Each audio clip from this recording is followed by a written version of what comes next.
Well, hey there. My name is Cary Weston. Welcome to the show. I'm glad you're here. Today, we are talking about pricing. That is a word that has sent shivers up many a business folks' spine, something that creates a lot of anxiety, perhaps confusion for sure. And whether you are a small business, medium, large business, service-based, product-based, boy, pricing is always something you're either thinking about or dealing with. And for sure, your customers are. Yeah. So this is a first of a two-part. Today, we're just going to talk about pricing as a whole, some of the things that I see, some of the things that I experience or talk to with businesses, specifically smaller businesses. Because I think the smaller the business, the more involved the owner is, and the more the pricing can become personal. It really can become something that creates a lot of feelings. The second episode on this one is something that creates a lot of anxiety as well, and that is getting pricing to be visible, the explanation of pricing specifically on the website. And that is something I've spent a lot of time talking with a lot of folks, businesses of all sizes about. And it certainly is an important component today. Yeah, because so many folks are researching and looking for information on their own. And so, yeah, part two on the website. How do we explain it? How do we talk about it? How do we not pigeon ourselves or pigeonhole ourselves into a corner, right? Paint ourselves into a corner, whatever analogy we want to use there. How do we do it so that we have flexibility and some options, right? Okay, so pricing as a whole. I mentioned that pricing feels personal to a lot of folks. And this topic came top of mind today specifically. As I was flying home from a client meeting this weekend, I was getting off a plane, and a friend of mine who owns a business was waiting to get on the same plane. And he has a food business. He has a salsa business. So think about the last time that you've gone into the supermarket and purchased salsa, how many options there are, how many types there are, how many varieties there are. Yeah. And he has, this started as a side gig, and it's really turned into a growing, a healthy business, a really solid distribution system. He's got some retail partners, some large grocery stores. And I asked him how business was doing. And he said, great, can't keep it on the shelf. Now, one of the things that creates that is he is the distribution system for much of the area that he's talking about. So he has a van and he drives around and stocks shelves on his own, but he's also got, like I said, another job, a primary job. This is his sidekick. So he's really in that in-between about whether he should go all in or not, right? And there's factors that go into that. And I said, great. I said, it's time to bring up your pricing. And we've talked about this before. And he winced, right? And he said, I don't know, it's already pretty high. And I said, well, wait a minute. It's already pretty high in your mind, but it's flying off the shelf. And you're certainly working hard and you deserve to get paid for the value of your product. What keeps you from moving forward with a discussion about changing your pricing? And this is what he said. I already think it's too expensive. I wouldn't pay more for it, right? And right there, right at that moment, that sentence, that statement really gets to the heart of where many people struggle with this topic in their business. The personal value assumption, I wouldn't do that, I wouldn't pay that. And so we had a good conversation about, well, there certainly are people doing that. There are people paying. There are people wanting because it's flying off the shelf. And you know, like I said, if you go into a grocery store specifically, you know how many options there are for this particular product. Would you consider salsa to be a commodity? I don't at this point, but it's certainly not a highly specialized item, is it?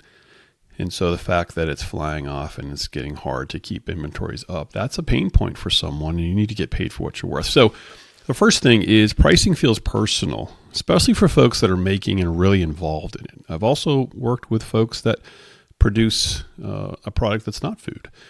And, you know, they put so much of their time, energy, sweat, commitment into the product, and then really battle with having it be more expensive than something that's machine made over in Asia, lesser quality, lesser material, lesser performance, whatever it might be. And again, it comes down to, I'm afraid that someone won't buy it, or I wouldn't spend that much. So personal, right? We equate price to worth with a lot of people in our minds, and at least a guilt, doesn't it? Either guilt for ourselves or guilt because we think about that one person that wouldn't buy it or would have a hard time buying it, right? Where you have the masses of opportunity. There's an abundance mentality, and we kind of get into a scarcity mentality too often. And price is one of those things that gets in the way of us really being paid what we're worth so we can invest in our business, right? And, that guilt, that feeling, that sense of worth and value, we also, we want to please people. And when people buy our product, it's validation, right? When they reject our product, it hurts, doesn't it? There's an old adage, it's not personal, it's business. Well, for many of us, perhaps you listening, there's no demarcation line. It's blends. Business is personal. You put pride into it, you put effort into it, you put mission into it. You want to serve people well. If something goes wrong, you want to fix it. You want to make sure that you're pleasing, supporting, helping. You're really putting a lot into this, and it's an emotional, personal commitment to the business that you have. So it definitely is. And so it's not hard to see why people feel bad charging this much, right? It's the guilt of small business. But guilt is not a pricing strategy, and neither is feeling. And quite frankly, you may not be the best litmus test for what pricing is in your company, right? So underpricing is costing many small businesses specifically the opportunity to grow and to invest and, quite frankly, to get what they're worth. So if any of this resonates with you, I've got a few pointers here that I've seen work. And this is a step of courage, to be honest with you, for a lot of people, is to get over that feeling that I'm not worth it, or someone won't buy it, or they're going to get angry, or they're going to push back. So let's go to professional service for a minute, because we've talked about things. What about services? A quote that someone shared with me, or concept that someone shared with me years ago, as I was battling with the same thing, is if you are in professional service or residential service, right, service of some kind, and you don't hear no enough, then you're probably not charging enough. I want you to hear this. If you are in a small service-based business, 100% acceptance of your proposals is not a badge of honor, right? If you are getting yeses 100% of the time, then you are leaving money on the table, and pricing needs to be an instrument where you get more profit, more value, and more benefit from the work that you're doing, okay? So you should be hearing no, not frequently, right? But on a regular basis, you should hear things like, that's too expensive, or I can't afford that, or whatnot, because you're not for everybody. And then that becomes the strategy that I want to talk to you about. Who are you good for? Who are you the best fit for? And what story do you have? What elements are you putting forward? What are you sharing to support all the wonderful things that you put into your business, be it effort or ingredients or mission or purpose or sturdiness, whatever it might be? How are you sharing that? So, quick story. In preparation for this conversation, I was at the grocery store yesterday and wanted to get some oatmeal. And there's only one kind of oatmeal that I've ever seen in my house, and that's the standard Quaker guy, right? You got Quaker instant oatmeal. And so I thought about the conversation I was going to have with you today, and I said, well, let's take a look at the other options.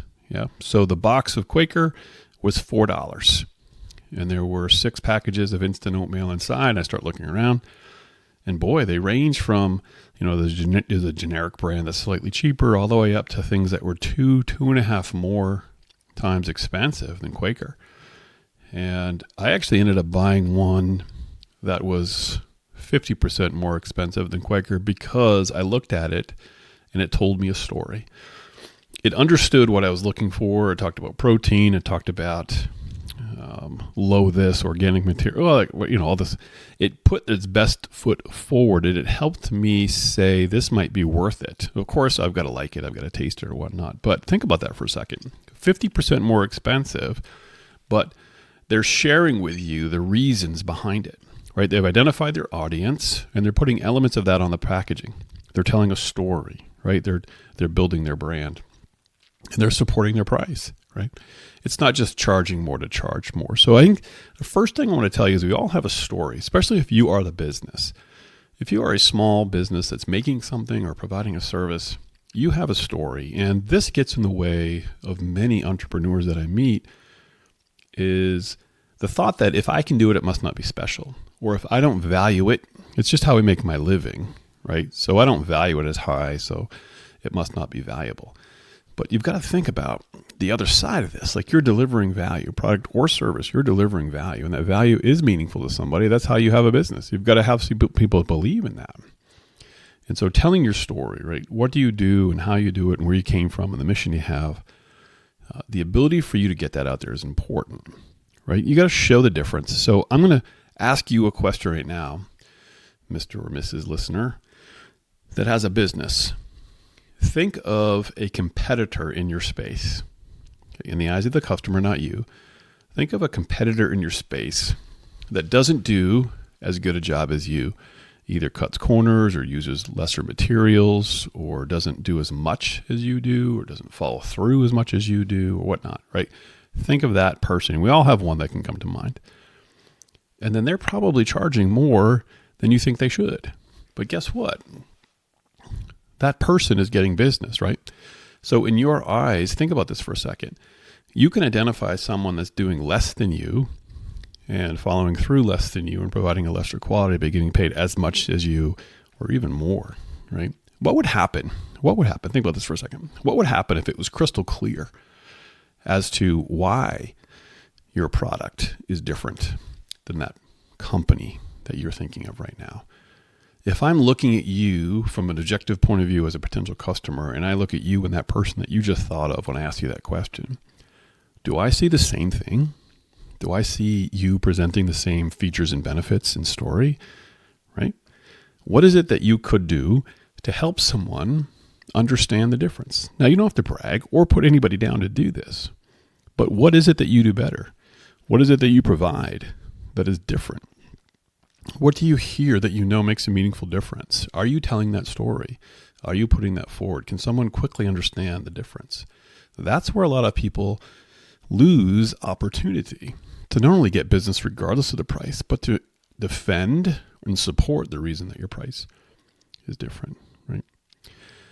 Are you educating your potential customer? One thing that you can do right now to raise your prices and justify it is help folks understand not why you're different, but the situation problem that they have and how to navigate it. So you could educate potential buyers as to what they should be considering. What are the pros and cons? What are the best? What are the problems? What's going to happen next?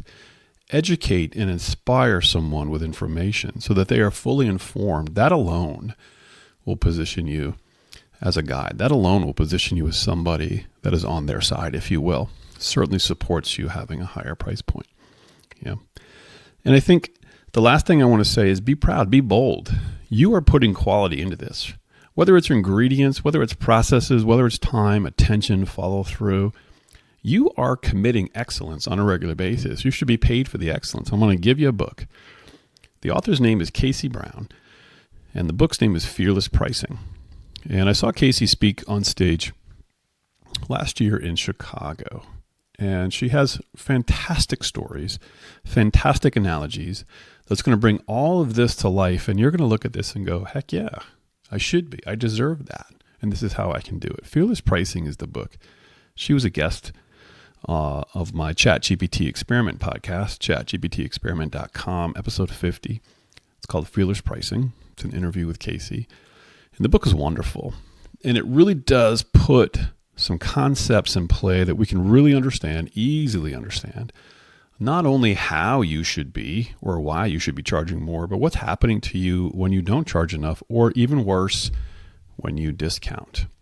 because I know we all get into guilts and we discount on top of a price that's already not giving you enough for what you're putting into it, right? And that hurts. That hurts. So bottom line, guilt is normal, right? The guilt of pricing is normal. And it's something that we should take a look at it from an objective point of view. But just like my friend that I met at the airport, if you say that business is good and I can't keep it on the shelf, and at the same time you're hesitant for charging more because you're wondering if people are going to buy it, you're in a paradox that's not going to serve you well for the long term, right? So get what you deserve, but make it super simple for folks to understand the meaningful difference, the quality, the commitment, the mission, right? The excellence that you put into it, because not everyone can see that. In that example I gave you, if you take a look at that competitor from the customer point of view, do you look like the same option? You're not the same option. You are not the same choice, right? And you know that, but you got to scale it. You got to make it easy for folks to see you.